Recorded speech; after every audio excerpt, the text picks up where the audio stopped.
This story has been recorded at an Addictive Eaters Anonymous meeting in New Zealand. You can email us at contact@aeanz.org. Thank you to those who read.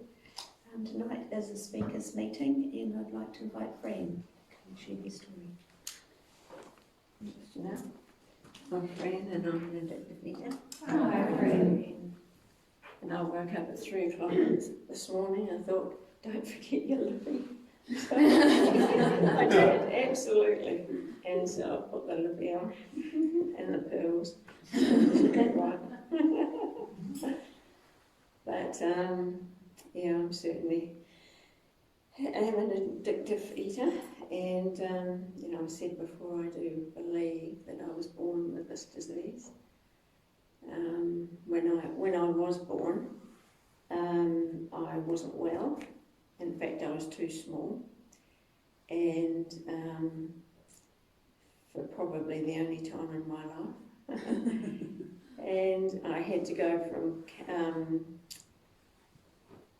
the hospital I was born in, which was Calvary Hospital, to Karitani Hospital, because that's where sick children went that didn't thrive well. In fact, I hadn't even got started. And Dad had me baptised on the way. We went via St Mary's. And then I was baptised again later on with all the family around. So twice baptised, which was nice, but it didn't take the disease and addiction away, because from then on, I started eating. And in the back of my mind for years and years, I thought, I wonder if I hadn't been sick when I was born, if I hadn't been, whether I would be an overeater now. And that was one of a line of things that I thought might have been wrong. But none of those thoughts took it away, really. I started eating very young, overeating, and I continued to eat for 37 years. And it only got worse, really. I would eat whatever, so long as, there was food around.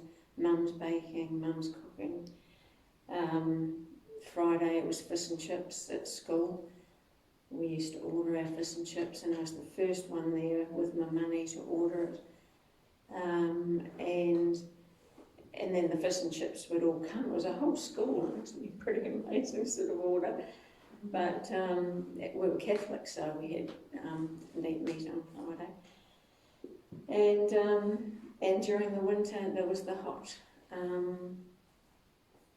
cocoa, and that was the theme, of my days. But I also felt very, very different, and I didn't know that was about fear. When I started school, it's a Catholic school. Mum took me to school, and I stood at the door of the classroom, and I wouldn't budge. Mum said, "Frances, go," and I said no. And the nun would try and pull me, and I'd say no. And I was so terrified of that classroom. It just seemed like it's huge, and I had no idea what to do or how to do it, or how to be. I had no idea. And so it was in the days where you did as you were told too. There was none of this, sit down and talk like they do these days. It was just hellish. And the class seemed big, and they had those lovely, what I think now are lovely wooden desks with a hole to put your ink, and I can still smell it actually. And it was just an awful battle, and sometimes Mum would go home, and so would I. And I'd arrive back at home, the heart pounding. Oh God, I used to feel dreadful, knowing Mum would tell me off, and she'd turn around and say, "What are you doing here?" And I said, "Go back to school." No, and I wasn't going back to school. And then I'd have to go back to school. She'd take me, or in the end I'd have to walk myself. And so I got back, you know, and sat down and felt so different. You know, I was the only kid that had run away from school. And that whole feeling of being, you know, different and out of place and not having a clue what it was about. It just felt like it was huge. And, you know, I didn't make friends easily. I think I was probably pretty bossy at times and not particularly nice to other students, you know, other pupils, because, you know, what else was there to be, really? And that feeling of indifference, feeling different, just got, you know, the more I ate, the more I felt different. And the more I lived in this absolute world of magnified imagination, and totally believed that the world was doing me wrong. And so I just kept on eating. And I kept on thinking of trillions of reasons why, you know, I was the way I was. And you know, things did happen. And I looked at other kids and I thought, my God, they get over it. They talk to the nuns. I was terrified. They talk to their parents, whatever. I could not do any of that. I was, you know, a bit of a loner, really. Even though, you know, we knew all the families and we knew everyone in our street. And at times, you know, I probably appeared quite normal. But I did not feel like that at all. And the eating got worse and the magnified imagination got worse. And just this week I was reading a spiritual magazine, and it had a quote from Mark Twain, and he said, "I'm a very old man now, and I've suffered great misfortunes, most of which didn't happen." And I thought, good old Mark Twain, maybe he was one of us. But that's what it was like. You know, it was always feeling sorry for me, and you know, and one day it was going to be different. You know, one New Year's Day it was going to be different, and you know, one Sunday especially, because I used to have a great pig out on a Saturday night. And that never happened, and nor did any of the, you know, the head stuff work, the psychologists and the psychodrama and stuff like that. It just didn't go anywhere until, you know, about 2 years before I came in here. I think a spiritual experience happened, and I realised that it was no point dieting anymore. I had done every diet. I think Jenny Craig was coming in, but I knew that was that. It was pointless. And I couldn't go to any more shrinks, you know, psychologists or psychodrama people or whatever. I just knew that it was over. I could not control what I was doing. I was powerless. I wouldn't have known that word, but that's basically what it was. And so I stopped trying, and I just sort of gave up, really. I was 80-something k's in weight. I couldn't fit into my uniform at work. I was buying chocolate at the dairy that was closest to work because no one else was open before 7 o'clock back then. And I just kept on eating. And that was part of, I think, heading to coming into these meetings.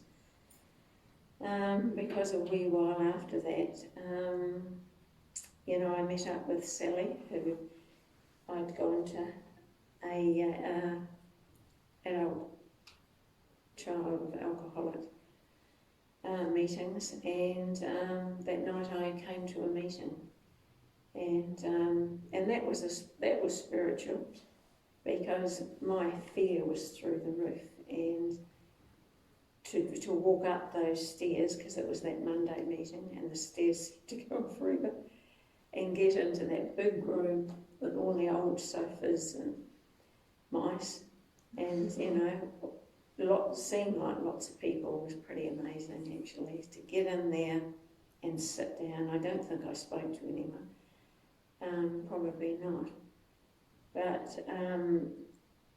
for once I was able to identify with what people had to say. I couldn't believe it. I could not believe what people were saying, not just about the food, because I don't think it was about the food or the weight. It was about the fact that I felt totally isolated from everything and everyone. I felt completely different, full of fear, and my life had gone nowhere at 37. And so people mentioned these things, people shared about it, and a number of people said they were 37 when they came into. So I thought, oh, that's great. Maybe there's something about 37. But I listened to what they say, what they said, and how they read, what they read out from, the literature. And they just seemed amazing, those people.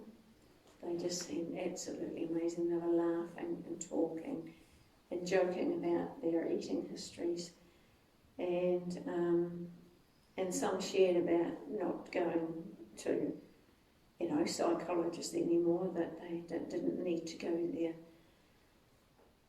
So I was able to know that this was where I was meant to be, but and I stayed, and I knew that I had to stay. I couldn't walk out like I had with everything else.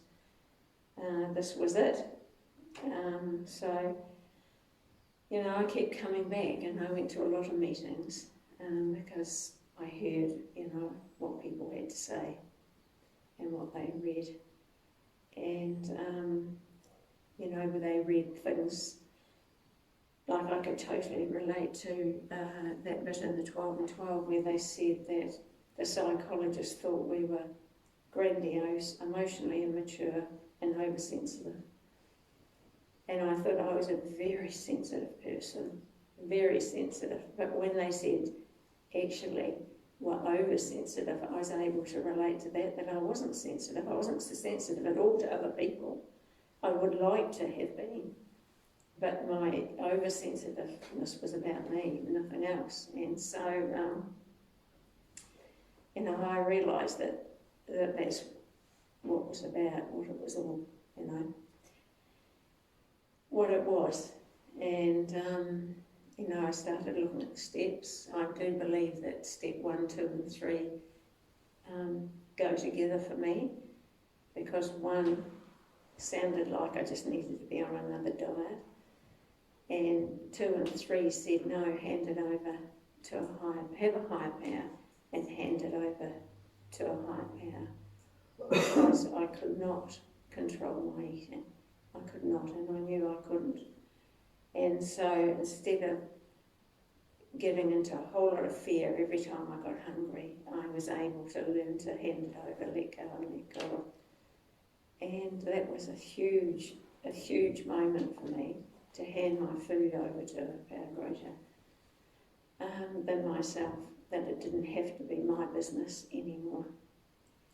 And, it took a lot of doing. It was on a minute-to-minute basis sometimes, especially between finishing work and getting home for tea. But it started working, and eventually, after carrying on with the steps and let go and let God, the obsession for food left. And I don't know when that happened. I just remember waking up one day and thinking, I don't have the obsession to eat anymore. And that would be a total miracle. And then another day, after carrying on with the steps, I realised I didn't have that gut-wrenching fear anymore. There was still some fear there, and it is kind of today, but it was nothing like that dreadful feeling like my stomach was in knots. And so, you know, these were the miracles that I had, where I thought, well, wow, this actually works. And it's not perfect, you know. 2 years ago next month, 2 years ago, you know, I got really sick, and I got sick during the night, and I spent all night incredibly unwell. And by the morning, I was terminally ill, according to me. I was dying.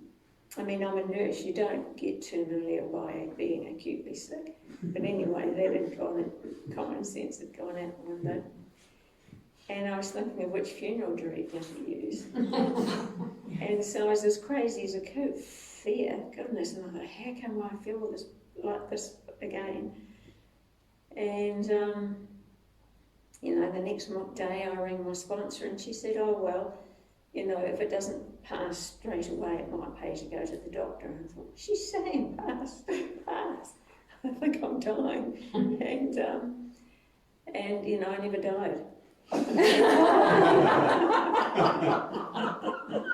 was, you know, I continued, the fear went, and common sense came back in, and I was sick for quite a long time. And I did go to the doctor, and I had to have tests and things. And it moved on. And so that shocked me a bit, that fear can come back. But, you know, it's a daily reprieve for, you know, everything. And for all my character defects, my resentments, my oversensitiveness, my selfishness, self-centered fear.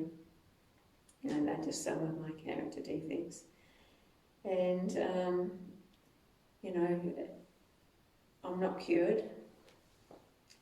I used to hear people say, we don't graduate, we don't get a degree and that's it. You know, when I was working in the detox unit, which I did, you know, I used to hear about these private detox units and private treatment places. And how people came out, you know, much better than when they went in. And I somehow knew that that wasn't ever going to be, that you don't actually get over this problem. It gets better. And today, you know, it's been a normal kind of day, and that's lovely. I talked to a friend in London. She's having to work from home anyway and lives on her own, and now they're completely in lockdown, so she's not doing that well really. And it was nice just to have a chat. It didn't, you know, it wasn't such a big thing for me as it was her, because, you know, she's just completely alone day after day, and they can't go far at all. So, you know, that was lovely really. And I had a talk with someone who worked for the last day, yesterday, where we used to work. So she's now retired, and we, you know, compared notes and had a good laugh. And I know what she's going through. She'll be feeling so relieved, as I was when I retired recently. And, you know, and that was probably one of the biggest things has happened